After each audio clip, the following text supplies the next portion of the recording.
2-1 KG ময়দা, কিছু ছোলা, 2 থেকে 1 ক্যান মাছ আর নুডলস।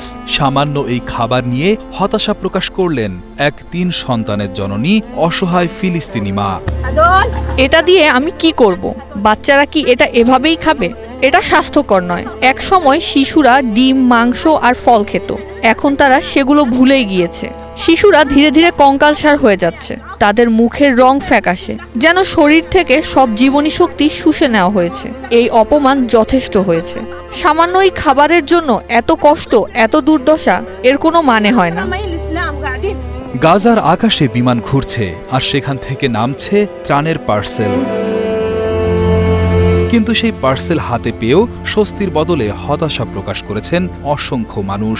গাজার পরিস্থিতি কতটা ভয়াবহ তা উঠে এসেছে বৈশ্বিক ক্ষুধা পর্যবেক্ষণ সংস্থা ইন্টিগ্রেটেড ফুড সিকিউরিটি ফেস ক্লারিফিকেশনের এক প্রতিবেদনে।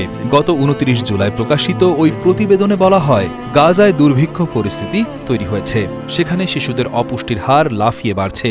5 বছরের কম বয়সী শিশুরা অনাহারে মারা যাচ্ছে।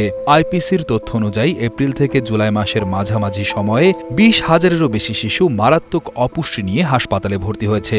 এই সংখ্যাটি একটি ছোট শহরের জনসংখ্যার সমান। জাতিসংঘের মতে গাজার 2.1 মিলিয়ন মানুষের জন্য প্রতিদিন 500 থেকে 600 ট্রাক ভর্তি সাহায্য প্রয়োজন। কিন্তু গত রবিবার ইসরায়েল 10 ঘণ্টা সামরিক অভিযান বন্ধ রাখার ঘোষণা দিলেও সেখানে মাত্র 100 ট্রাক ত্রাণ প্রবেশ করতে পেরেছে, যা প্রয়োজনের তুলনায় মাত্র 20%। এমনকি বিশ্ব খাদ্য কর্মসূচির প্রত্যাশা অনুযায়ী প্রতিদিনের 100 ট্রাকও পুরোপুরি প্রবেশ করতে পারেনি। এর ফলে মে মাসে বন্ধ হয়ে যাওয়া রুটির কারখানা এবং কমিউনিটি কিচেনগুলো এখনও চালু করা সম্ভব হয়নি।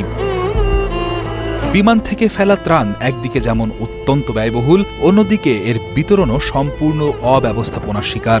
ইউনিসেফ জানিয়েছে, এই পদ্ধতিতে ত্রাণ সবার আগে তাদের হাতে পৌঁছায় যারা দ্রুত ঘটনাস্থলে যেতে পারে, কিন্তু যাদের সবচেয়ে বেশি প্রয়োজন তারা প্রায়ই বঞ্চিত হয়। গাজায় যারা তীব্র অপুষ্টিতে ভুগছে তাদের জন্য সাধারণ খাবার নয়, বরং বিশেষ ধরনের ready to use therapeutic foods RUTF দরকার। এগুলোর মধ্যে ঘন চীনাবাদামের পেস্ট এবং উচ্চ শক্তির বিস্কিট উল্লেখযোগ্য। দুঃখের বিষয় হল, ইউনিসেফ জানিয়েছে মধ্য আগস্টের মধ্যেই এই বিশেষ খাবারগুলো ফুরিয়ে যাবে।